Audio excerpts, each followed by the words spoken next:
All right, it's time for the April TBR, which is way too ambitious. But I'm feeling it. Like, I'm feeling excited about challenging myself.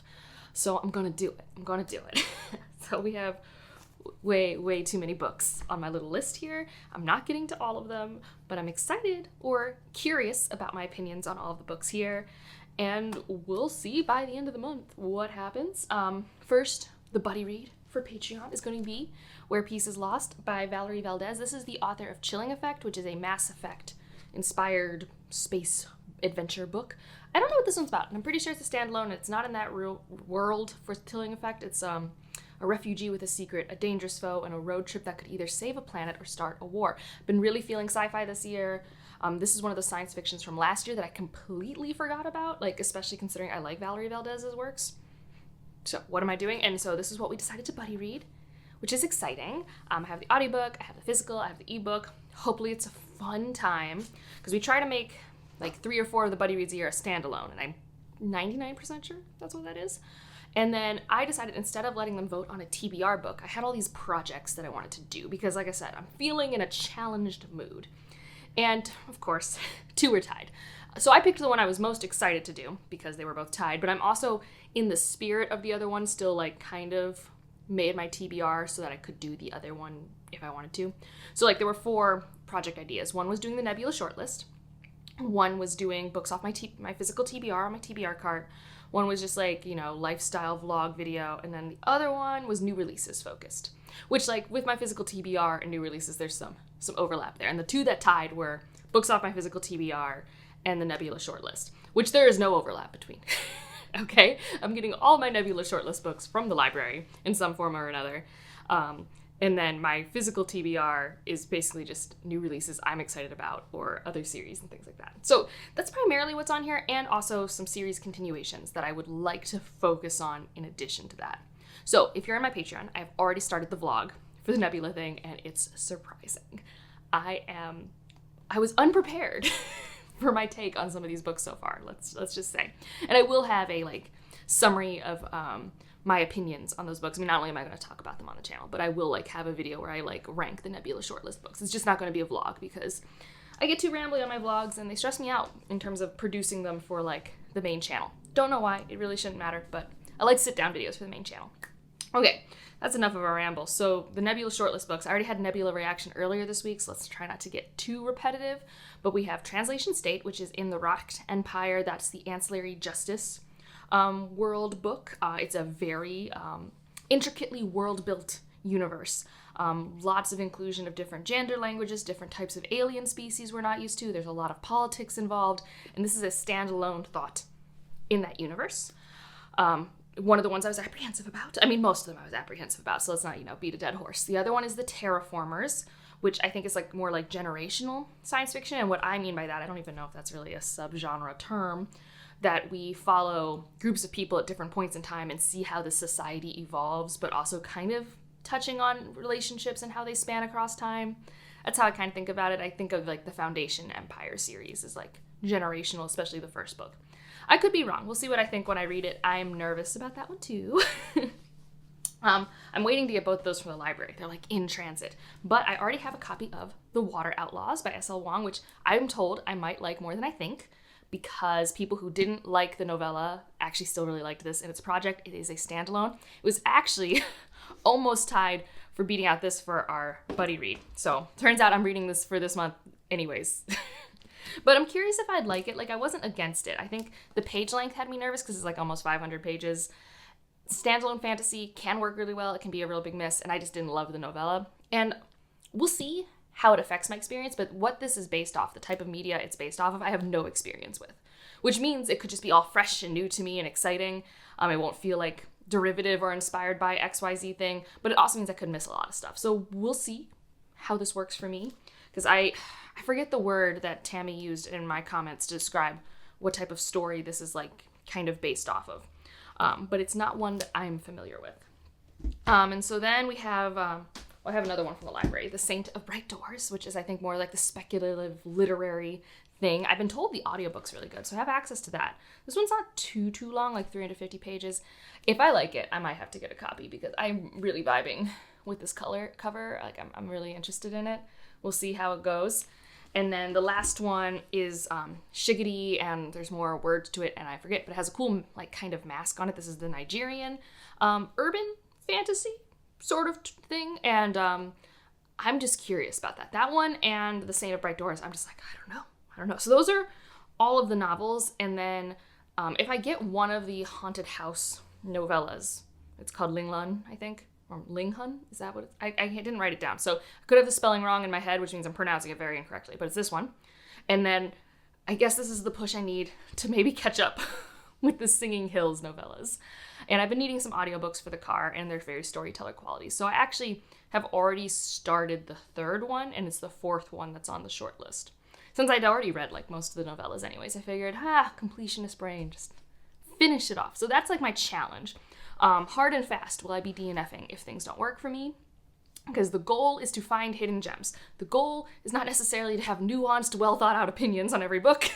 The goal is to try and find releases from last year that work for me, because I've already read a bunch of releases last year that didn't work for me.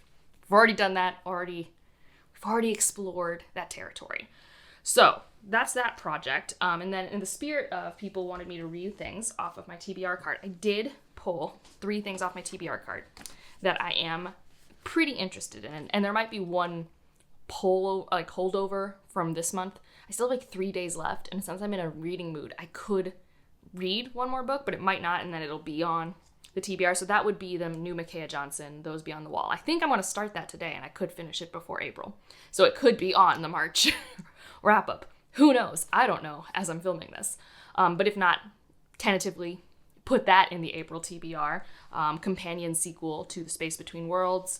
I've been seeing so many mixed reviews around that book. So many. I have seen so much love. I have seen so much disappointment.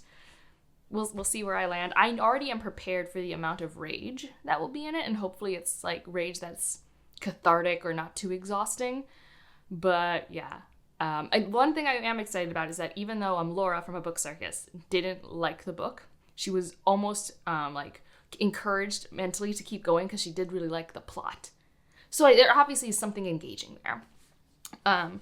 Another one, I want to continue the Angel of Indian Lake series. I don't know what the series is called. I never know what it's called. This is the third book. Starts with Don't Fear the Reaper. Oh no, it doesn't start with Don't Fear the Reaper. That's the second book. First book is My Heart is Chainsaw. This is the third one. I meant to read it in March and I didn't get to it. So definitely would really like to get to this next month. Don't know if you know this, but I really loved the Terra Ignota series that I started. To Like the Lightning was amazing. So I want to continue with Seven Surrenders. So I have this. I bought, these aren't like old things on my TBR cart, but I just bought them and I'd like to read them because I want to continue that series. It is also a buddy read in my Patreon. It's not as strictly structured as everything else because this was the second runner-up series for the year, the main one being The Burning Kingdoms, which we'll be reading later this year to get excited for the November release of the last book. But yeah, I was obsessed with the first book, needed the second one, and I hear there's just so much payoff in this book, and I'm really excited to get to it. And then the last one on my physical TBR that I may or may not get to, and that I'm nervous about, but I was feeling it when I bought it, so here it is. This is Womb City, which is also a new release. This is definitely going to be like science fiction horror vibes, and the horror is probably not like your genre horror tropes. It's more just like this society is horrific, and knowing this author's short story style, there's going to be some graphic depictions on page that will make me uncomfortable. At least, like I said, I've never read a piece of fiction by this author that did not try to make me uncomfortable. That was always the intent. And this cover, we have, a cyborg-like human with a baby in the brain. I'm not getting good vibes in terms of our, we're going to be discussing themes of body autonomy, and I don't think it's going to be a happy, good time. I don't think so. So, I'm not going to make that a vlog, my physical TBR, and I might actually still do that project one day because I like the idea of spending a week where I only focus on it. Just because, I don't know, you watch videos of other people doing it, it seems kind of exciting. But I'm really excited about the Nebula shortlist, and the Hugo shortlist is going to be a day after you're seeing this, so I'll probably react to it. And maybe it'll have a lot of overlap. Maybe it'll be a completely new list. Maybe I'll already read things on it. I have no clue what I have in store for myself with that list, and if it will make me as inspired to do something. But this one, I was just man, a lot of those were ones that I passed, and maybe they were the ones that were good. So we're gonna see. Other things that I might get to that I don't have on my physical TBR, the Rakoskin Saga. I did not continue with that this month. I blame that on the fact that I read more T. Kingfisher than normal. You know, I read 2 T. Kingfisher in March instead of just 1, and so therefore I didn't get to a Bejeweled, so I'd like to prioritize getting to a Bejeweled next month. I think the next one doesn't have Miles in it. It's the one after Sitakanda. That's the one we're getting to next. And then I also am still working on Gardens of the Moon. That's just my slow reread, and I think if you haven't noticed, which I'm sure everyone keeps extra good track of my TBRs, I don't have any other rereads on my TBR for this month, because I did a bunch of rereads in March, and I think I just want to take a month before I finish the Inheritance trilogy, so that might be a May thing, and also mainly because realistically I know it's going to be hard for me to get to a bunch of these, and I actually really want to try a bunch of stuff out. I think my mental health and my energy and my momentum's at a place where it's like I don't necessarily need the comfort of a reread right now. And also, I think I'm re-consuming media in other ways. Like, I just restarted Avatar Last Airbender, the animated show, because the live action is just aggressively okay. Like, it's just, I don't even know if it's okay. Like, it's whatever it is, I guess it's fine, but it's not Avatar for me. And then I've also restarted Horizon Forbidden West because I am chaos mode. I was so close to the end of that game, guys, but I didn't play it for like 9 months. And, like, I could have finished. Like, I was good enough that I could have finished the game, but I wasn't having fun doing that. So I started over, and it's been really fun. So I think because I'm re-consuming media over there, I feel like I want a bunch of new stuff over here, if that makes sense. Okay, that's it for this TBR. Let me know what you're reading, doing, watching. I don't know. I'm excited about this, and I'm excited to go to the library later today and get the other books, because there's something about having a stack of library books to read that just gives me an endless supply of serotonin. If you want to leave an emoji to let me know you're here, ooh, I don't know, stack of books. We haven't done a stack of book emoji in a while, and like that's how I feel right now, that I have a great stack of books around me, great pile of possibilities, as people like to say. And otherwise, like if you liked it, subscribe if you want to, and I'll see you in the next one. Bye.